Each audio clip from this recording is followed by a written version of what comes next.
Okay, ఒక్కసారి ఆలోచించండి. ఒక వ్యక్తి దైవాంశ సంభూతుడిగా పుట్టాడు. కాని ఈ ప్రపంచంలోకి అడుగు పెట్టగానే అతను చూసింది, అనుభవించింది పరిత్యాగం, అంటే వదిలివేయబడటం. మరి అలాంటి వాళ్ల జీవితం ఎలా ఉంటుంది? మహాభారతంలో అత్యంత విషాదకరమైన పాత్రల్లో ఒకరైన కర్ణుడి కథను మనమిప్పుడు చూడబోతున్నాం. ఆయన విధి కేవలం ఒకే ఒక నిర్ణయంతో ఎలా తలకిందులైపోయిందో చూద్దాం. ఈ ఒక్క మాట కర్ణుడి జీవితం మొత్తానికి అద్దం పడుతుంది. పుట్టుక దైవికం, కాని బ్రతుకంతా మానవ సమాజం సృష్టించిన కష్టాలే. మనం ఇంతకుముందు శ్రీకృష్ణుడి జననం గురించి మాట్లాడుకున్నాం. అక్కడ సంక్షోభంలో ఉన్న దైవత్వాన్ని కాపాడటానికి కృష్ణుడు పుడితే, ఇక్కడ కర్ణుడి జననంతో దైవత్వమే సంక్షోభంలో పడిపోయింది. చూసారా, ఈ తేడానే అతని విషాదానికి అసలు కారణం. సరే, ఈ కథ ఎప్పుడు మొదలైందంటే దాదాపు క్రీస్తుపూర్వం 3200 సంవత్సరంలో. ఈ కథలో ఒక యువరాణి ఉంది, ఒక దేవుడున్నాడు. వీటన్నిటితో పాటు సమాజానికి భయపడి దాచిపెట్టిన ఒక భయంకరమైన రహస్యం కూడా ఉంది. అసలు కర్ణుడిని ఎందుకు వదిలేశారు? ఆ కారణాలేంటో ఇప్పుడు చూద్దాం. ఇక్కడ చూడండి, ఈ స్లైడ్లో ఉన్న వైరుధ్యం నిజంగా చాలా ఆసక్తికరంగా ఉంటుంది. ఒకవైపు కర్ణుడిది దైవిక వారసత్వం. ఆయన సాక్షాత్తు సూర్యభగవానుడి కుమారుడు. పుట్టుకతోనే ఒంటికి అతుక్కుపోయిన బంగారు కవచం, సూర్యుడ్లా ప్రకాశించే కుండలాలతో పుట్టాడు. మరోవైపు కఠినమైన సామాజిక వాస్తవికత. అతని తల్లి కుంతికి అప్పటికీ ఇంకా పెళ్లి కాలేదు.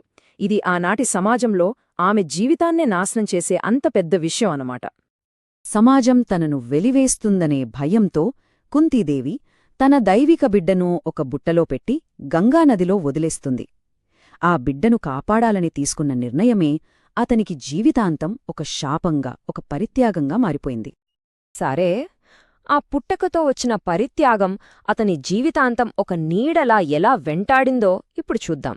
ఒక సామాన్య సూతుడి ఇంట్లో పెరిగిన కర్ణుడి ప్రతిభకు అసలు గుర్తింపు ఎందుకు రాలేదో తెలుసుకుందాం.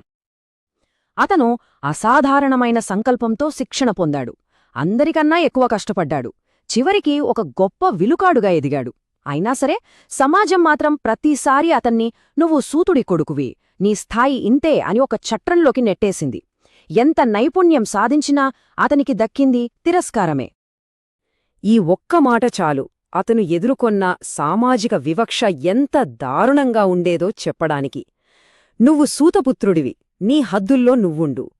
ఈ మాటలు అతని అపారమైన ప్రతిభ చుట్టూ సమాజం గీసిన గీతను. ఇక్కడ ఉన్న అసలు విషాదమేంటో తెలుసా?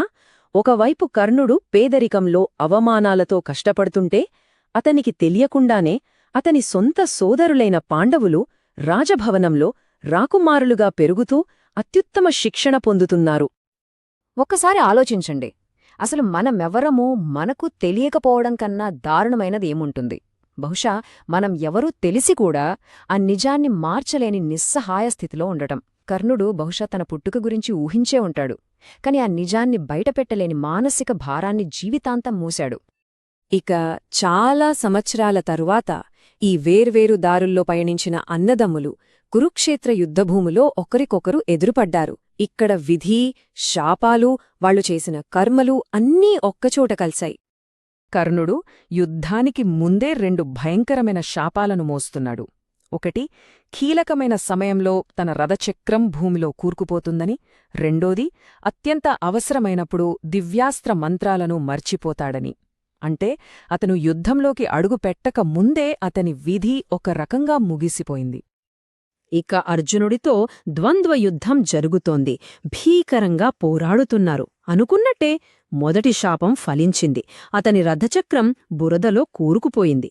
కర్ణుడు ఒక్కసారిగా నిస్సహాయుడిగా మారిపోయాడు. ఆ నిస్సహాయ స్థితిలో కర్ణుడు ధర్మం గురించి మాట్లాడాడు. యుద్ధ నియమాల ప్రకారం ఆయుధాలు లేని యోధుడిమీద దాడి చేయకూడదు అని వేడుకున్నాడు. ఎంత విచిత్రం కదూ! ఏ ధర్మాన్నైతే ఈ సమాజం అతనికి జీవితాంతం దూరం చేసిందో, చివరికి అదే ధర్మాన్ని అతను ఆశ్రయించాల్సి వచ్చింది. అప్పుడు శ్రీకృష్ణుడంటాడు, "ద్రౌపది వస్త్రాపహరణం జరుగుతున్నప్పుడు నీ ధర్మమేమైంది?" అని కర్ణుణ్ణి నిలదీస్తాడు. యుద్ధమనేది న్యాయం కోసం ఆగదు, అది మనం చేసిన కర్మల ఫలితాలను అనుభవించే ప్రదేశం అని చెప్పి అర్జునుణ్ణి బాణం వేయమని ప్రేరేపిస్తాడు. అర్జునుడు బాణాన్ని వదిలాడు. అంతే. ఒకే ఒక్క క్షణం. జీవితంలో ఎప్పుడూ సరైన అవకాశం దక్కని ఆ మహాయోధుడి కథ ముగిసిపోయింది. యుద్ధం ముగిసింది. దుమ్ము కిందపడింది. కర్ణుడు నేలకొరిగాడు. ఆ తర్వాత ఆ యుద్ధంలోనే అత్యంత వినాశకరమైన, గుండెల్ని పిండేసే ఒక నిజం బయటపడింది. అతని మరణం తర్వాత కుంతి నిజాన్ని ఒప్పుకుంది. కర్ణుడెవరో కాదు, పాండవుల పెద్దన్నయ్య అని.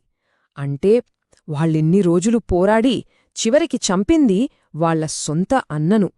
ఈ నిజం తెలియగానే అక్కడందరూ దిగ్భ్రాంతికి గురయ్యారు. కర్ణుడి జీవితం మొత్తం ఇలాంటి వైరుధ్యాలతోనే నిండిపోయింది. అతన్ని తిరస్కరించిన ధర్మపక్షం వైపు కాకుండా అతన్ని ఆదరించిన స్నేహితుల కోసం అధర్మం వైపు నిలబడ్డాడు. తన పుట్టుకతో వచ్చిన దైవిక కవచాన్ని కూడా దానం చేసి మరణాన్ని ఎంచుకున్నాడు. బహుశా అతను తీసుకున్న ప్రతీ నిర్ణయం తన జీవితంలో మొదట ఎదురైల ఆ పరిత్యాగానికి ఒక సమాధానంలా అనిపిస్తోంది. ఈ ప్రాచీన కథ ఇప్పటికీ మనకు చాలా దగ్గరగా అనిపిస్తోంది. ఎందుకంటే ఇవి ఎలాంటి అండదండలు లేని ప్రతిభ గురించి మాట్లాడుతోంది. ఇంకా ఒక వ్యక్తి విలువను వాళ్లు బ్రతికున్నప్పుడు కాకుండా చనిపోయిన తర్వాత మాత్రమే గుర్తించే ఈ ప్రపంచం గురించి మాట్లాడుతోంది. చివరిగా కర్ణుడి కథ మనందర్లో ఒక ప్రశ్నను మిగిలుస్తుంది.